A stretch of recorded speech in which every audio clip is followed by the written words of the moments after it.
কে জামানায় জাহিলিয়াতে জন্ম নেওয়ার পরে 6 বছর 5 বছর পরে তাকে হত্যা করা হতো, আর এখন তাকে মায়ের পেটেই হত্যা করে দেওয়া হয়। अगर दुनिया में अल्लाह तबारक व ताला किसी वालिदैन को बेटियां देकर आजमाए, डॉक्टर देकर अगर आजमाए, तो यही बेटियां, हदीस का अल्फाज है कुन्ना लहू सितरम मिनन नार, यही बेटियां कल क़यामत के दिन अपने वालिदैन के लिए जहन्नम से आड़ बन जाएंगी। कि একজন ছেলের বাবা যদি মারা যেত, তার যদি সৎ মা থাকতো, यानी सौतेली মা হতি, তাহলে বাবা মরে যাওয়ার পরে একজন ছেলে তার সৎ মাকে নিজের স্ত্রী বানিয়ে নিত। ऐ लोगों सुनो, बेटी हर घर में पैदा नहीं होती, बल्कि बेटी तो उस घर में पैदा होती है जिस घर में अल्लाह की रहमत होती है। सर्वप्रथम ওই মহান আল্লাহ রাব্বুল আলামিনের তারিফ ও প্রশংসা, যিনি আমাদের সকলকে আজকে এখানে উপস্থিত হওয়ার তৌফিক দান করেছেন। সকলে পড়ুন আলহামদুলিল্লাহ। অতঃপর হাজারো হাজার দুরূদ ও সালাম অবতীর্ণ হোক আমাদের আখরি রসুল, আখরি নবী, আখরি কড়ি, আখরি সন্দেশটা, আখরি पैगम्बर जनाब मोहम्मदुर रसूलुल्लाह सल्लल्लाहु अलैहि वसल्लमेর প্রতি হাজারো হাজার দুরূদ ও সালাম নাজিল হোক। আল্লাহুম্মা সাল্লি আলাইহি ওয়াসাল্লিম বারিক আলাইহি। স্টেজ উপস্থিত এ এলাকার সম্মানীয় ও শ্রদ্ধেয় উলামায়ে দ্বীন ও সামনে বসে থাকা দিন দরদি ভাই সকল ও পর্দার আড়ালের মা ও বোনেরা, আমি বেশিক্ষণ আপনাদের সামনে থাকবো না, কারণ আমার পরেও বক্তা রয়েছে আর রাত অনেক হতে চলেছে। খুবই ইখতেসারের সাথে আজকে আমি যে আয়াতটি আপনাদের সামনে পরিবেশন করেছি পবিত্র আল কোরআন থেকে, সে আয়াতটিকে সামনে রেখে কিছু আলোচনা রাখবো ইনশাআল্লাহ। তবে আলোচনা করার পূর্বে আমি কয়েকটি কথা আপনাদের সামনে বলে দিতে চাই। প্রথম নাম্বার কথা হচ্ছে, আমি আপনাদের এলাকায় বেশ কিছুদিন পূর্বে, আই থিঙ্ক 1 মাস পূর্বে হয়তো আমি আপনাদের এখান থেকে 4 কিলোমিটার দূরে এসেছিলাম। আজকে অনেকে আসলেন, সাক্ষাৎ করলেন। তাছাড়া আজ থেকে প্রায় 7-8 বছর পূর্বে এই হরিরামপুরের একটি গ্রামে 2 বার আমি এসেছিলাম, আমার এটাও মনে রয়েছে। তবে আপনাদের এই জায়গাতে আমি প্রথম, তাই আমি এই কথা আপনাদের সামনে বলে যাচ্ছি যে আমি একজন উর্দুভাষী বক্তা। ইউটিউবে বা সোশ্যাল মিডিয়ার যে কোনো প্ল্যাটফর্মে আপনি যান, আমার হাজারো আপনারা ভিডিও পেয়ে যাবেন। তবে আপনি বাংলাতে পাবেন না, আপনি উর্দুতে পাবেন, বা মুশকিল 3-4টা বা 1-2টো হয়তো আপনারা বাংলাতে পেয়ে যাবেন। কারণ আমি বাংলা খুব একটা ভালো বলতেও পারি না, আমি বাংলা খুব একটা ভালো জানিও না। তারপরেও যখন আপনাদের এলাকাগুলোতে আসি, তখন আমি চেষ্টা করি যাতে আমার নিজের কষ্ট করে হলেও বাংলাতে কিছু আলোচনা করার। কারণ আমি যদি আমার ভাষায় বক্তব্য রাখি, তাহলে আমার কথাগুলো আপনার কানের ভিতর দিয়ে নয় মাথার উপর দিয়ে পালাবে। তাহলে এত দূর থেকে আমার এখানে আসা ফালতু হয়ে যাবে, আর আপনাদের আমার বক্তব্য শোনাও ফালতু হয়ে যাবে। তাই এই জিনিসটাকে কেন্দ্র করে আমি বাংলায় আলোচনা করি আপনাদের সামনে। তবে আগেই বলছি, আমি বাংলা ভাষা খুব একটা ভালো জানি না। তবে আমি যেভাবে বাংলা আপনাদের সামনে আজকে বলছি, এরকম বাংলা আপনাদের বুঝতে কোনো প্রকার কোনো সমস্যা হচ্ছে কি? আলহামদুলিল্লাহ, আলহামদুলিল্লাহ। এবার আসা যাক, আমি যে বিষয়টি নিয়ে আজকে আপনাদের সামনে আলোচনা রাখবো, বিষয়টি কি হবে, একটি বিষয় রেখে দেওয়া যাক। আজকে আমার বিষয় হচ্ছে ইসলাম ने औरतों को क्या दिया, ইসলাম নারীদের কি দিয়েছে। কারণ এই বিষয়টির দিকে আমাকে ইশারা করা হয়েছিল এই বিষয়টির উপরে আলোচনা রাখার। এবার একটা প্রশ্ন হতে পারে যে মৌলানা তানভীর সাহেব, আপনি এত দূর থেকে আমাদের এখানে এসে এই বিষয়টি নিয়ে আপনি কেন আলোচনা করতে চান? আপনি যদি চাইতেন তাহলে অন্য কোনো বিষয় নিয়ে আপনি আলোচনা রাখতে পারতেন, তবে এই বিষয়টি আমাদের সামনে বিশেষ করে কেন তুলে ধরতে চান, তো এর পিছনে দুটি কারণ, এই বিষয়টির উপরে আলোচনা করার দুটি কারণ। প্রথম, এখানে কথা বলিয়েন না প্লিজ। প্রথম নাম্বার কারণ হচ্ছে, খুব ভালো করে শুনবেন কিন্তু, কারণ আমি কোনো গাঁজাখড়ি কথা বলে আপনাদের এই মূল্যবান সময়কে নষ্ট করব না, এই বিশ্বাস আমার উপর আপনারা রাখতে পারেন ইনশাআল্লাহ। এই বিষয়টি রাখার প্রথম নাম্বার কারণ হচ্ছে যে বর্তমান সময়ে টেলিভিশনের মাধ্যম দিয়ে, আখবারাতের মাধ্যম দিয়ে, ম্যাগাজিনের মাধ্যম দিয়ে, সে ইলেকট্রনিক মিডিয়া হোক या প্রিন্ট মিডিয়া হোক, এদের মাধ্যম দিয়ে আজকে বলা হয় যে ইসলাম নাকি নারীদের উপর বহু অন্যায় করেছে, ইসলাম নাকি নারীদের উপর অত্যাচার করেছে, ইসলাম নাকি নারীদের মর্যাদাকে শেষ করে দিয়েছে। मेरे भाइयों, ये इल्ज़ाम आज इस्लाम के ऊपर लगाया जाता है। প্রথম নম্বর কারণ। দ্বিতীয় নম্বর কারণ এই বিষয়টি নিয়ে আলোচনা করার, যে আজকে আমরা যেখানে উপস্থিত রয়েছি, আল্লাহর কসম কি আমি আপনাকে বলে যাচ্ছি, আমাদের বাড়িতে যে নারীরা রয়েছে, সেই মেয়ে হিসাবে হোক, বোন হিসাবে হোক, স্ত্রী হিসাবে হোক বা মা হিসাবে হোক, আজ পর্যন্ত আমরা তাদেরকে সে অধিকার দিতে পারিনি যে অধিকার ইসলাম তাদেরকে দিয়েছে। আমরা একজন বাবা হিসাবে আমাদের কন্যা সন্তানকে সেই অধিকার দিতে পারিনি যেই অধিকার পাওয়ার, সেই যে অধিকার পাওয়ার সেই যোগ্য, ইয়া ফির ইসলাম তাকে যে অধিকার দিয়েছে, আমরা আমাদের বোনকে সেই প্রাপ্য অধিকার দিতে পারি নাই যে অধিকার আমাদের বোনকে ইসলাম দিয়েছে। আমরা আমাদের স্ত্রীকে সেই অধিকার দিতে পারি নাই যে অধিকার ইসলাম আমাদের স্ত্রীকে দিয়েছে। আমরা মাকে সেই অধিকার আজ পর্যন্ত আমরা দিতে পারি নাই যে অধিকার ইসলাম মাকে দিয়েছে। এটি হচ্ছে দ্বিতীয় নম্বর কারণ আপনার জন্য, যাতে আপনি আজকে এই জলসাতে আমার বক্তব্য শুনে বুঝতে পারেন যে আপনার বাড়িতে যে নারী রয়েছে, সে যেই হিসাবে হোক না কেন, ইসলাম তাকে কি অধিকার দিয়েছে। এবার আসা যাক আমি বিষয়ের দিকে, এবার আমি আপনাকে নিয়ে আসি। বিষয় খুব ভালো করে শুনবেন। उर्दू में उर्दू समझ पाइएगा आप लोग? बांग्ला दुटा मिक्स जी नहीं पाएंगे, इंशाल्लाह कोशिश करूँगा, इंशाल्लाह हत्ता इम्कान मेरी कोशिश रहेगी। তো যেটা বলছিলাম, আমি আপনাদের সামনে 5টি মিনিট আমি আপনাকে এটা কথা বলি যে আজ থেকে 1500 বছর পূর্বে, 1400 বছর পূর্বে এই পৃথিবীতে নারীর অধিকার বলে কি কোনো জিনিস ছিল? এখনো ইতিহাসের পাতায় রয়েছে।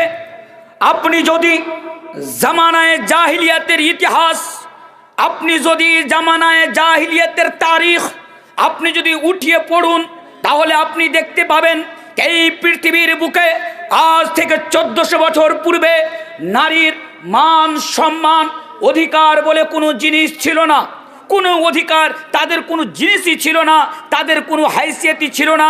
যেরূপ আজকে বর্তমান সময়ে আমরা গরু ছাগলকে হাটে নিয়ে যে মার্কেটে নিয়ে যে বিক্রি করি, সেই রূপ মক্কার মাটিতে নারীদেরকে মার্কেটে যে বিক্রি করা হতো।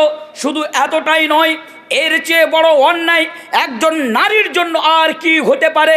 সেই অন্যায় হলো যে একজন ছেলের বাবা যদি মারা যেত, তার যদি সৎ মা থাকতো, यानी সৌতেলি মা হতি, তাহলে বাবা মরে যাওয়ার পরে, ইন্তিকাল করে যাওয়ার পরে একজন ছেলে, নাউযুবিল্লাহি মিন যালিক, একজন ছেলে তার সৎ মাকে নিজের স্ত্রী বানিয়ে নিত, নিজে বিয়ে করে নিত। এর চেয়ে বড় অন্যায় নারীর প্রতি আর কি হতে পারে? তাহলে এখানে নারীকে বাঁচালো কে? ইসলামী নারীকে বাঁচালো। ইসলামী নারীকে সম্মান দিয়ে সারা বিশ্বের মানুষকে বলে দিল, এই তোমরা কান খুলে শুনে রেখো, ওয়ালা তানকিহু মা নাকাহা আবাউকুম মিনান নিসা। আল্লাহ তাবারক ওয়া তাআলা বলছেন সারা বিশ্বের মানুষকে যে তোমাদের জন্য ওই নারীকে বিবাহ করা হারাম যেই নারী তোমার বাবার জৌজিয়াতে রয়েছে, বা যেই নারী তোমার মা বা তোমার বাবার স্ত্রী সেই নারীকে অর্থাৎ তোমার মায়ের সাথে বিবাহ করা হারাম, তাহলে এখানে ইসলাম নারীকে অধিকার দিচ্ছে।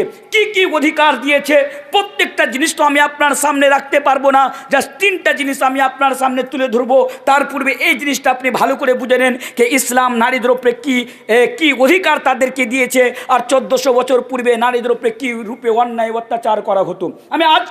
আমি চ্যালেঞ্জ করে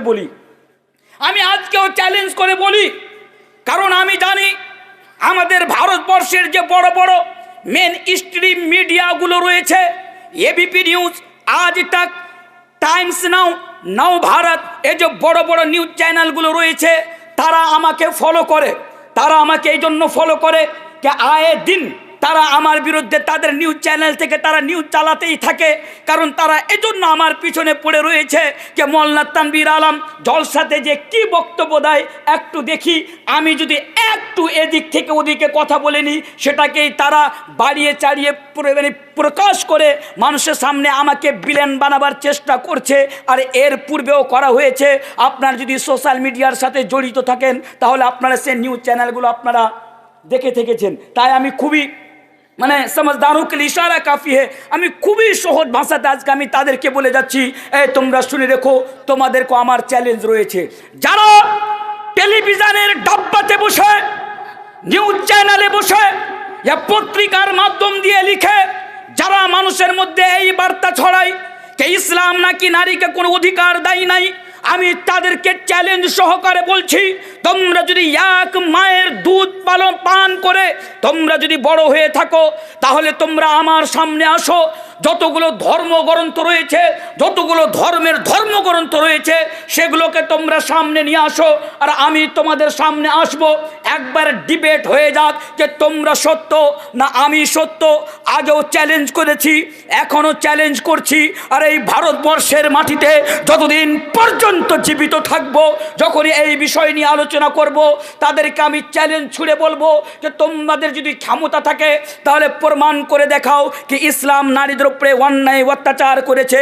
আর আসো, আমি তোমাদেরকে প্রমাণ করে যাচ্ছি যে ইসলাম নারীকে যে অধিকার দিয়েছে আজ পর্যন্ত এ অধিকার কোনো ধর্ম দিতে পারেনি। আর ইনশাআল্লাহ তাআলা क़यामतेर सकाल পর্যন্ত यानी क़यामत की सुबह तक कोई रिलीजन वो मकाम उनको नहीं दे पाएगा। इस्लाम ने औरतों को जो मकाम दिया है, आशा करी আমার কথা আপনারা বুঝতে পারছেন।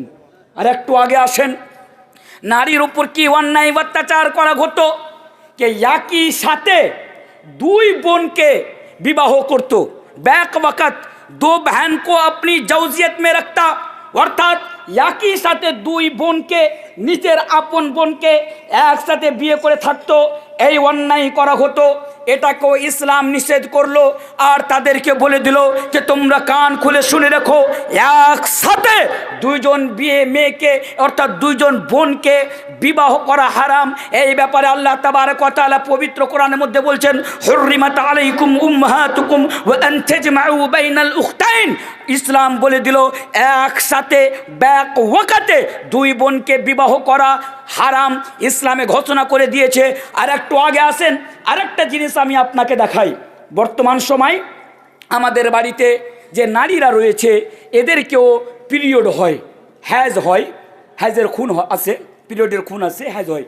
সে সময়ে হতো, ওই সময় যখন কোনো নারী পিরিয়ডের অবস্থায় থাকতো, হালাতে হ্যাজে থাকতো, তখন তার সাথে কথাবার্তা, তার স্বামী কথাবার্তা চলাফেরা সব কিছু বন্ধ করে দিত। তাকে বাড়ি থেকে বাইরে রাখা হতো, তার খাওয়া দাওয়ার সব কিছু আলাদা ব্যবস্থা করা হতো। এই অন্যায় নারীর উপরে করা হতো। এই তোমরা কান খুলে শুনে রেখো, ইসলাম আসলো। ইসলাম আসার পরে আল্লাহর রসুল জনাবে মুহাম্মদুর রাসূলুল্লাহ সাল্লাল্লাহু আলাইহি ওয়াসাল্লাম সারা বিশ্বের মানুষকে এই বার্তা দিয়ে দিল যে তোমরা শুনো, তোমাদের স্ত্রী যদি পিরিয়ডের অবস্থায় থাকে তোমরা তোমাদের স্ত্রীর সাথে সব কিছু করতে পারবে, তবে হ্যাঁ তোমরা তোমাদের স্ত্রীর সাথে শুধু ওই অবস্থায় তোমরা মিলামিশা করতে পারবে না। আর আল্লাহ রসুল শুধু এটা বলেন নাই, এটা প্র্যাকটিক্যাল করে আল্লাহ রসুল দেখিয়ে দিয়েছেন। আল্লাহ হযরতে আয়েশা, সহিহ হাদিস, হযরতে আয়েশা রাদিয়াল্লাহু তাআলা আনহা বলছেন, আমি যখন হালাতে হাজের থাকতাম, আমি যখন পিরিয়ডের অবস্থায় থাকতাম, আমি বর্তনের বাসনের বা গিলাসের যেই জায়গাতে মুখ লাগিয়ে আমি জল পান করতাম, আবার আমি আল্লাহর রসুলকে দিতাম, আল্লাহর রসুলও ওই জায়গাতে মুখ লাগিয়ে জল পান করতেন। আল্লাহু আকবার। হযরতে আয়েশা রাদিয়াল্লাহু তাআলা আনহা বলছেন, ওই যুগের আমি কথা বলছি, যেই যুগে এই অবস্থায় নারীকে বাড়ির বাইরে রাখা হতো, তাদের সাথে চলাফেরা লেনদেন সব কিছু বন্ধ করে দেওয়া হতো, সেই অবস্থায় সেই সময় হযরতে আয়েশা রাদিয়াল্লাহু তাআলা আনহা বলছেন, আমি যখন ওই অবস্থায় থাকতাম তখন আমি ওই হাড্ডি থেকে দাঁত দিয়ে ছুঁড়িয়ে যে মাংসগুলো আমি খেতাম আল্লাহ রসুলকে আবার আমি দিতাম, আল্লাহ রসুল ওই জায়গাতে মুখ লাগিয়ে মাংস ছিঁড়ে হাড্ডি থেকে আল্লাহ রসুল খেতেন। তাহলে বুঝতে পারা গেল ইসলাম শুধু নারীকে এই অধিকার দেয় নাই, অর্থাৎ আল্লাহ রসুল জনাবে মুহাম্মদুর রাসূলুল্লাহ সাল্লাল্লাহু আলাইহি সাল্লাম নিজের জীবনে সেটাকে বাস্তবায়ন করেও প্র্যাকটিক্যাল করেও আমাদেরকে আপনাদেরকে দেখিয়েছেন। আর বেশি নয়, আর মাত্র একটা কথা বলবো যে ইসলাম তাদের উপরে কি অন্যায় অত্যাচার করত, এর চেয়ে বড় আর অপরাধ কি হতে পারে? এই পৃথিবীর বুকে কোনো নারীর জন্য জীবিত থাকার কোনো অধিকার ছিল না। জি হ্যাঁ, আবার শুনুন, এই পৃথিবীতে কোনো নারীর কন্যা সন্তানের বেঁচে থাকার অধিকার ছিল না। তাহলে নারীকে বেঁচে থাকার অধিকার দিয়েছে কে? নারীকে বেঁচে থাকার অধিকার দিয়েছে আমাদের দিন, আমাদের ধর্ম, দিন ইসলাম তাদেরকে বেঁচে থাকার অধিকার দিয়েছে। এখানে আমার একটা কথা মনে পড়লো, ভাবছি ওদের ব্যাপারে কিছু বলবো না, তবে একটা কথা আমি না বলে আর থাকতে পারছি না। এই বিজেপি সরকারের সম্বন্ধে, এদের কীর্তিকলাপ সম্বন্ধে আমরা সকলে অবগত, সকলে আমরা জানি। এদের ব্যাপারে কি বলবো? এই বিজেপি সরকার যখন আসলো, আসার পরে একটা নারা লাগালো, বেটি বাঁচাও বেটি পড়াও। আপনারা শুনে হবেন, এরা একটা নারা লাগালো, বেটি বাঁচাও বেটি পড়াও। তখন এই মূর্খের দলেরা, এই গোবর ভক্ত, এরা তখন বলতে লাগলো, দেখো নারীকে তো আমরাই অধিকার দিলাম, নারীকে তো আমরাই সম্মান দিলাম, আমরাই তো নারা লাগিয়েছি বেটি বাঁচাও বেটি পড়াও। কিন্তু এই মূর্খের দলেরা এই কথা জানে না যে ইসলাম 1400 বছর পূর্বে এই নারা লাগিয়েছে যে তোমরা বেটিকে হত্যা করবে না, তোমরা সন্তানকে হত্যা করবে না, কারণ সন্তান হত্যা করা হচ্ছে মহাপাপ, সন্তান হত্যা করা হচ্ছে হারাম। ইসলাম 1400 বছর পূর্বে এই নারা লাগিয়েছেন। তবে আমাদের মধ্যে অনেকজন রয়েছে এখনো মুসলমানদের মধ্যে, তারা এটা না বিশ্বাসই করে না যে জামানায় জাহিলিয়াতে নারীকে হত্যা করা হতো বা কন্যা সন্তানকে হত্যা করা হতো। আমার একজন ওয়েল এডুকেটেড, উচ্চ লেভেলের শিক্ষিত একজন বন্ধু আমাকে একদিন প্রশ্ন করছে যে ভাই তানভীর, আপনাকে কি একটা প্রশ্ন করতে পারি? আমি বললাম অফকোর্স করতে পারো। উনি বলছেন যে আমরা অনেক মাওলানার মুখ থেকে শুনেছি कि आज থেকে 1400 বছর পূর্বে নাকি একজন বাবা তার কন্যা সন্তানকে নিজের হাতে মাটিতে গেড়ে দিত বা তাকে হত্যা করে দিত। এই কথাটা কতটা সত্য? আমার মনে হয় না যে কোনো বাবা তার কন্যা সন্তানকে নিজের হাতে মাটিতে গেড়ে দিতে পারবে। আমার একটু কোথাও না কোথাও একটু সন্দেহ হচ্ছে। এবার বলুন, আপনাদের অন্তরে কি সন্দেহ হচ্ছে এ নিয়ে? একটা কথা মনে রাখবেন, সারা বিশ্বের মানুষ একদিকে, পবিত্র কোরআন একদিকে, সারা বিশ্বের মানুষ মিথ্যে হতে পারে, কিন্তু কোরআনের একটা বাক্য কি মিথ্যে হতে পারে? কোরআনের একটি বাক্য কি মিথ্যে হতে পারে? মিথ্যে হতে পারে না।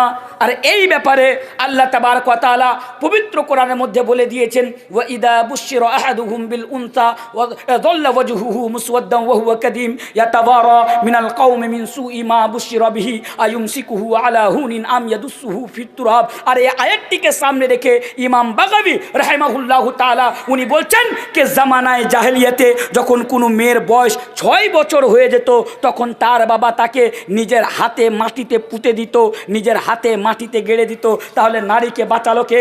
ইসলামই সর্বপ্রথমে শিক্ষা দিল। এই তোমরা শুনে রেখো, ওয়া ইদাল মাউউদাতু সুইলাত বিআইয়ি যামবিন কুতিলাত, খবরদার খবরদার, তোমরা যদি তোমাদের সন্তানকে হত্যা করো তাহলে কাল কিয়ামতের দিবসে তাকে জীবিত করে জিজ্ঞাসা করা হবে, তুমিও আল্লাহর আদালতে দাঁড়িয়ে থাকবে, আর তাকে বলা হবে বলো তোমাকে কিসের বিনিময়ে হত্যা করা হয়েছিল। তাহলে বুঝতে পারা গেল এই দুনিয়াতে সন্তান, কন্যা সন্তান হোক বা ছেলে সন্তান হোক, তাকে যদি তুমি হত্যা করো কাল কিয়ামতের দিবসে আল্লাহর আদালতে আপনাকে দাঁড় করানো হবে, কারণ সন্তান হত্যা করা এটি হচ্ছে ইসলামে মহাপাপ। আচ্ছা, একটি প্রশ্ন খুব শর্টকাটে বলবো, বেশি সময় নিব না। তো যেটা বলছিলাম, একটা প্রশ্ন, আজকে কি আমরা মুসলমান, আমি জামানায় জাহিলিয়াতের কথা বলছি না, এটা আমাদের মতো আপনাদের মতো দাড়িওয়ালা মুসলমান, নামধারী মুসলমান, আমরা কি পাপ কাজ থেকে আজকে বেঁচে থাকতে পেরেছি? বলুন, বেঁচে থাকতে পেরেছি? আজকে আমরা সন্তান হত্যা করি না? করি।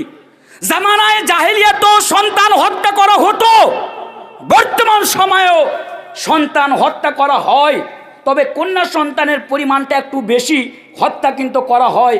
পার্থক্যটা কোথায় জামানায় জাহিলিয়াতে আর এখন? পার্থক্যটা হলো এই জায়গাখানে যে জামানায় জাহিলিয়াতে জন্ম নেওয়ার পরে 6 বছর 5 বছর পরে তাকে হত্যা করা হতো, আর এখন তাকে মায়ের পেটেই হত্যা করে দেওয়া হয়।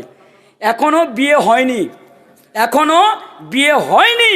আমাদের সমাজে একটা ট্রেন্ড চলেছে, প্রেম ভালোবাসা, প্রেম প্রীতি, প্রত্যেকটা ছেলে মেয়ের এক অপরের সাথে সম্পর্ক, এখনও বিয়ে হয়নি, তার আগে ফোনে কথা বলতে বলতে বলছে, আরে বিয়ে হলে কটা ছেলে নিবি, মানে আগেই, এখনও বিয়ে হয় নাই, জাস্ট ফোনে কথা বলছে, আল্লাহ ভালো জানে তাদের বিয়ে হবে কি হবে না। আগেই বলছে, আরে বিয়ের পর কটা ছেলে নিবি, বলছে বেশি নিতে পারবো না, 2টা নেব।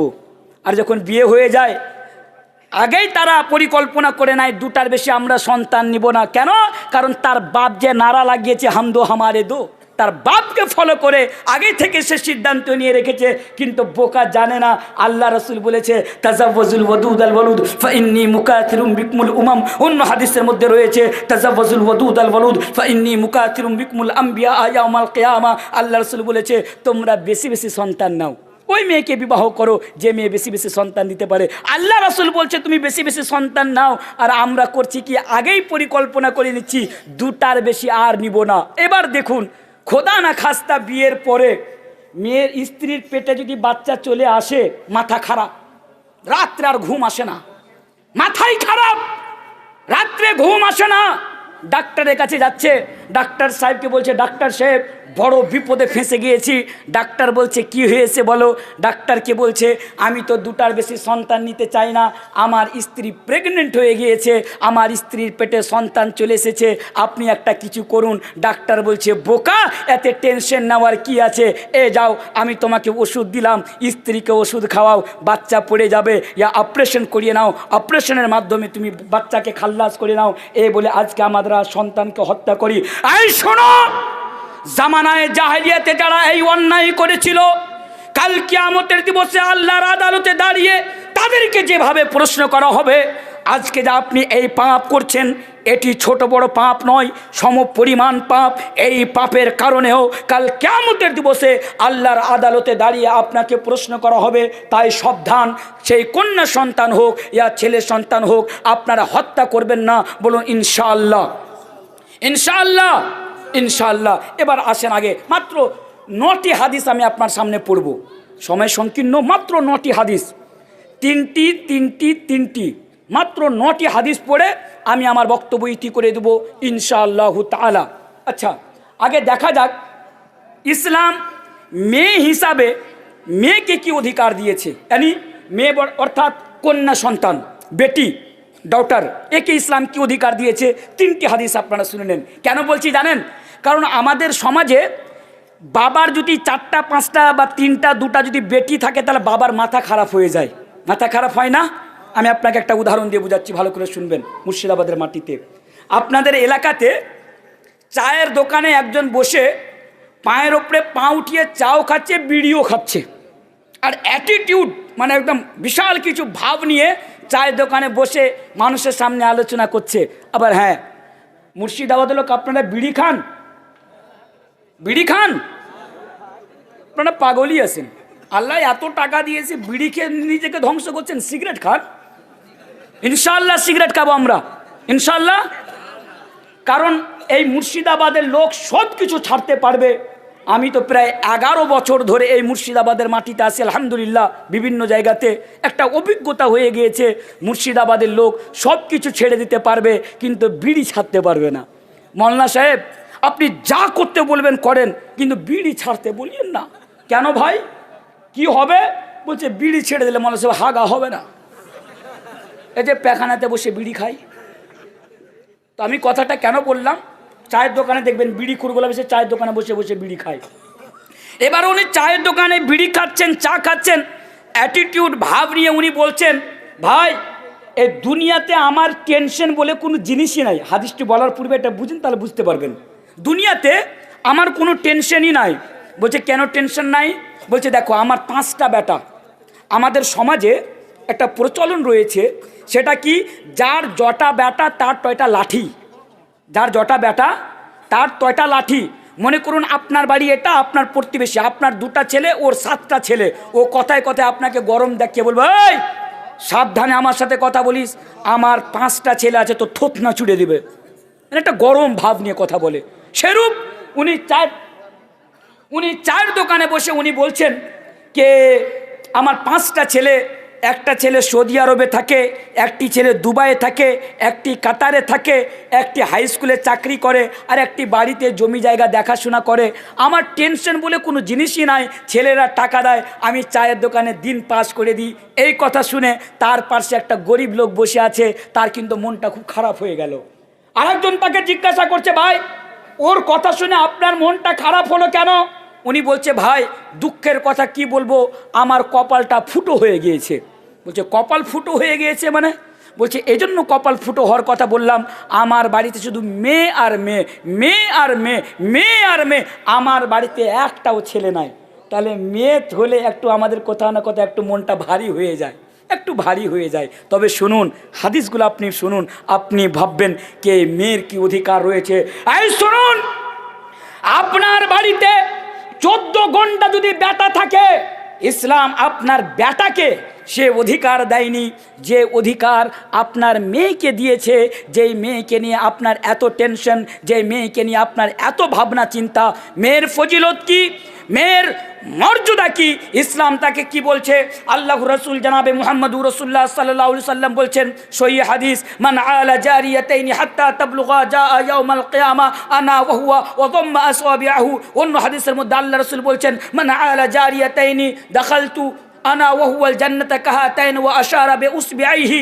আল্লাহ রসুল জনাবে মুহাম্মদুর রাসূলুল্লাহ সাল্লাল্লাহু আলাইহি সাল্লাম বলছেন, আপনার বাড়িতে যদি 2টি কন্যা সন্তান থাকে, আপনি যদি ভালো করে তার লালন পালন করে নিতে পারেন, তাহলে কাল কিয়ামতের দিবসে আপনি আল্লাহ রসুলের সাথে থাকবেন। কেমনভাবে থাকবেন? আল্লাহ রসুল এই 2টি আঙ্গুলের ইশারা দিয়ে বলছেন, আমার এই 2টি লোক যেইভাবে আপোষে লেগে আছে, যেইভাবে আপোষে মিলে আছে, সেই রূপ তুমি আর আমি কাল কিয়ামতের দিবসে থাকবো। কেন? এই জন্য কে তোমার বাড়িতে 2টি কন্যা সন্তান ছিল, আর তুমি তার ভালো করে লালন পালন করে, ভালো তারবিয়ত দিয়ে, ভালো ইসলামিক তাকে শিক্ষা দিয়ে তুমি তাকে বড় করে তুলেছিলে, তুমি তোমার দায়িত্ব পালন করেছিলে বলে, যেটি অন্য হাদিসের মধ্যে বলা হলো। আল্লাহ রাসূল বলছেন, আপনার বাড়িতে যদি 2টি মেয়ে থাকে, আপনি ভালো করে লালন পালন করে নেন, তাহলে আপনি জান্নাতে আল্লাহর রাসূলের সাথে এইভাবে থাকবেন যেভাবে এই 2টি আঙ্গুল রয়েছে। 2টি সহিহ হাদিস। আরেকটি হাদিস আমি আপনার সামনে তুলে ধরি, কারণ বলেছি মাত্র 3টে হাদিস বলবো বেটিকে নিয়ে। এই হাদিস হযরত আয়েশা রাদিয়াল্লাহু তাআলা আনহা বলছেন, আমি বাড়িতে উপস্থিত, ইতিমধ্যে আমার বাড়িতে একজন মহিলা আসলো। হাদিসটি শুনবেন। ইতিমধ্যে আমার বাড়িতে একজন মহিলা আসলো 2টি কন্যা সন্তান নিয়ে, 2টি ছোট ছোট মেয়ে নিয়ে আমার বাড়িতে আসার পরে বলছে, এ আয়েশা, তোমার বাড়িতে কি খাওয়ার জন্য কিছু আছে? হযরত আয়েশা রাদিয়াল্লাহু তাআলা আনহা বলছেন যে তাকে দেওয়ার মতো আমার বাড়িতে কিছু নাই, তাদেরকে খাওয়াবার মতো আমার বাড়িতে কিছু নাই। আহারে এই মুসলিম সমাজ, তুমি দুনিয়ার প্রেমে পড়ে আজকে তুমি ধ্বংস হয়ে যাচ্ছ। এই দুনিয়ার প্রেমে পড়ে, এ টাকা পয়সা ধন সম্পদের কারণে আজকে তুমি হালাল হারামের মধ্যে পার্থক্য করতে ভুলে গিয়েছো। আরে দেখো, আখরি রাসূলের বাড়ি, আমার রাসূলের বাড়ি, জনাবে মুহাম্মদুর রাসূলুল্লাহ সাল্লাল্লাহু আলাইহি সাল্লামের বাড়ি, আর তিনার স্ত্রী হযরত আয়েশা রাদিয়াল্লাহু তাআলা আনহা বলছেন যে তাদেরকে খাওয়াবার মতো আমার বাড়িতে কিছু নাই, মাত্র 3টি খেজুর পেলাম, ওই 3টি খেজুর তার হাতে দিয়ে দিলাম। ও মহিলাটি 3টি খেজুর কি করলো? একটি খেজুর একটি মেয়েকে দিল, আর একটি খেজুর আর একটি মেয়েকে দিল, নিজের জন্য একটি খেজুর রাখলো। ওই বাচ্চা মেয়ে দুটি আবার মায়ের কাছে ইসরার করলো, ওই খেজুরটি চাইলো। মা কি করলো? ওই খেজুরকে 2 ভাগে ডিভাইড করে, 2 ভাগে ভাগ করে ওই দুটি মেয়েকে দিয়ে দিল। সেখান থেকে চলে গেল। হযরত আয়েশা রাদিয়াল্লাহু তাআলা আনহা এই দৃশ্য দেখে আল্লাহর রাসূল যখন বাড়িতে আসলেন, হযরত আয়েশা রাদিয়াল্লাহু তাআলা আনহা বললেন, হে আল্লাহর রাসূল, আমার চোখের সামনে আমি এই দৃশ্য দেখলাম। হযরত আয়েশা রাদিয়াল্লাহু তাআলা আনহা সব আল্লাহ রাসূলের সামনে বলে দিলেন। তারপরে আল্লাহ রাসূল বলেছিলেন, এ आयशा, क्या तुम जानती हो, ए आयशा, अगर दुनिया में अल्लाह तबारक व ताला किसी वालिदैन को बेटियां देकर आजमाए, अगर अल्लाह तबारक व ताला दुनिया के अंदर किसी को बेटियां देकर, डॉटर देकर अगर आजमाए, तो यही बेटियां, हदीस का अल्फाज है, कुन्ना लहू सित्रम मिनन नार, यही बेटियां कल क़यामत के दिन अपने वालिदैन के लिए जहन्नम से आड़ बन जाएंगी। अर्थात আল্লাহ রাসূল বলছেন, এই দুনিয়াতে আপনার যদি 2টি কন্যা সন্তান থাকে, তাহলে এই কন্যা সন্তান কাল কিয়ামতের দিবসে আপনাকে জাহান্নামের আগুন থেকে বাঁচিয়ে নেবে। আপনার বাড়িতে যে বেটি রয়েছে, এই বেটির ফজিলত ইসলামে এটাই রয়েছে। আল্লাহু আকবার। এবার আপনারা খুশ হয়ে যান। আরেকটা কথা মনে রাখবেন, বেটিকে নিয়ে মাথা ব্যথা করিয়েন না। বেটি, প্রত্যেকের বাড়িতে বেটি জন্ম নেয় না। এই লোগো सुनो, बेटी हर घर में पैदा नहीं होती, बल्कि बेटी तो उस घर में पैदा होती है जिस घर में अल्लाह की रहमत होती है। बेटी সবার নসিবে জুটে না, বেটি তো তার নসিবে জুটে যার উপর আল্লাহ তাবারক ওয়া তাআলার বিশেষ নিয়ামত আর বিশেষ রহমত রয়েছে। তাই আপনার বাড়িতে যদি বেটি না থাকে, তাহলে আপনি আল্লাহর কাছে দোয়া করুন যে আল্লাহ, তুমি আমার বাড়িতেও তুমি একটা বেটি দাও। কথা বুঝতে পারলেন? এবার একটু আগে আসেন।